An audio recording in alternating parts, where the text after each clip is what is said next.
Assalamualaikum warahmatullahi wabarakatuh. Perkenalkan, nama saya Dikri Muhammad Yusuf. Saya salah satu mahasiswa D1 Program Progresi Berkelanjutan Institut Teknologi Bandung. Oke, di sini saya akan membuat video tutorial yaitu tentang tugas ke-16 tentang konsep sederhana arsitektur jaringan dan IP addressing. Oke, pertama kita buka dulu bahannya. Oke, di sini saya akan menjelaskan yaitu video tutorial tahap ke-16 yaitu tentang topologi jaringan.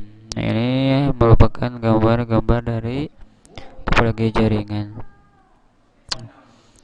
Topologi jaringan mempunyai pengertian yaitu sebagai suatu cara menghubungkan perangkat telekomunikasi yang satu dengan yang lainnya sehingga membentuk jaringan. Dalam suatu jaringan telekomunikasi, jenis topologi yang dipilih akan mempengaruhi kecepatan komunikasi. Untuk itu, maka perlu dicermati kelebihan atau keuntungan dan kekurangan atau kerugian dari masing-masing topologi berdasarkan karakteristiknya.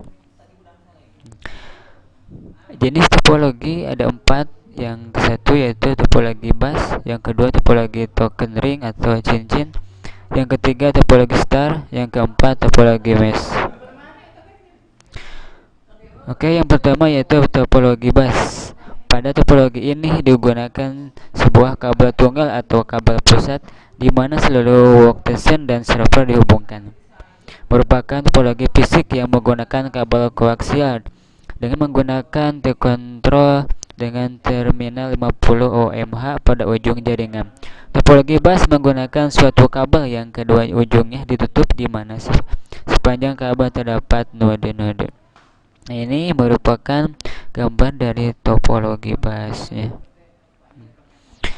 Kelebihan dari topologi bus yaitu satu, topologi yang sederhana. Kedua, kabel yang digunakan sedikit untuk menghubungkan komputer-komputer atau peralatan-peralatan yang lain. Yang ketiga, biayanya lebih murah dibandingkan dengan susunan pengkabelan yang lain. Yang keempat, cukup mudah apabila kita ingin memperluas jaringan pada topologi bus. Selanjutnya, kekurangan dari topologi bus yaitu satu, trafik atau lalu lintas yang padat akan sangat memperlambat bus. Yang kedua, setiap barel konektor yang digunakan sebagai penghubung memperlemah sinyal elektrik yang dikirimkan dan kebanyakan akan menghalangi sinyal untuk dapat diterima dengan benar. Yang ketiga, sangat sulit untuk melakukan troubleshoot pada bus. Yang keempat, lebih lambat dibandingkan dengan topologi yang lainnya. Oke, yang kedua yaitu topologi ring. Di dalam topologi ring, semua workstation dan server dihubungkan sehingga terbentuk suatu pola lingkaran atau cincin. Tiap workstation atau server akan menerima dan melewatkan informasi dari satu komputer ke komputer yang lainnya. Bila alamat-alamat yang dimaksud sesuai, maka informasi diterima, dan bila tidak, informasi akan dilewatkan. Nah, ini merupakan gambar dari topologi ring. Kelebihan dari topologi ring yaitu pertama, dapat mengalir dalam satu arah sehingga terjadinya collection dapat dihindarkan.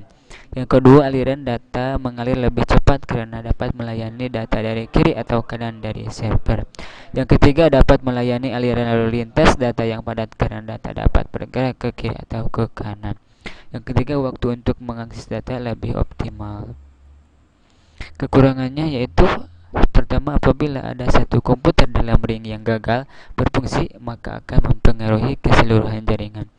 Yang kedua, menambah atau mengurangi komputer akan mengacaukan jaringan.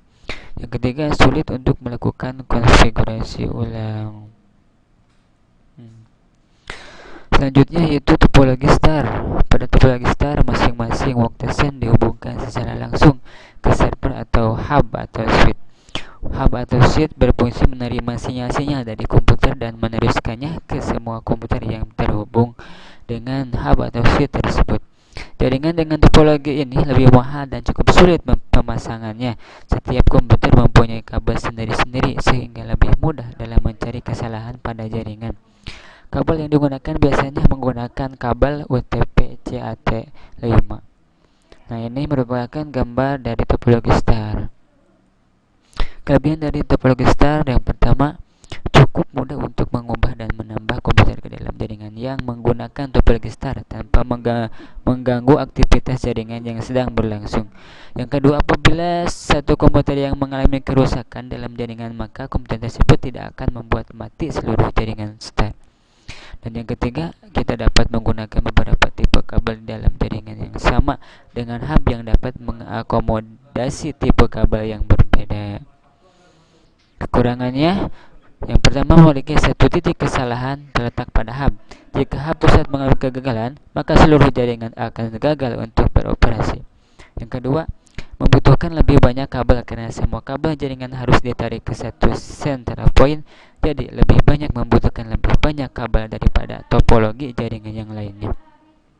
Yang ketiga, jumlah terminal terbatas tergantung dari port yang ada pada hub. Yang keempat, lalu lintas data yang padat dapat menyebabkan jaringan bekerja lebih lambat. Dan yang terakhir yaitu topologi mesh. Jaringan dengan topologi mesh mempunyai jalur ganda dari setiap peralatan di jaringan komputer. Semakin banyak komputer yang terhubung, semakin sulit untuk pemasangan kabelnya.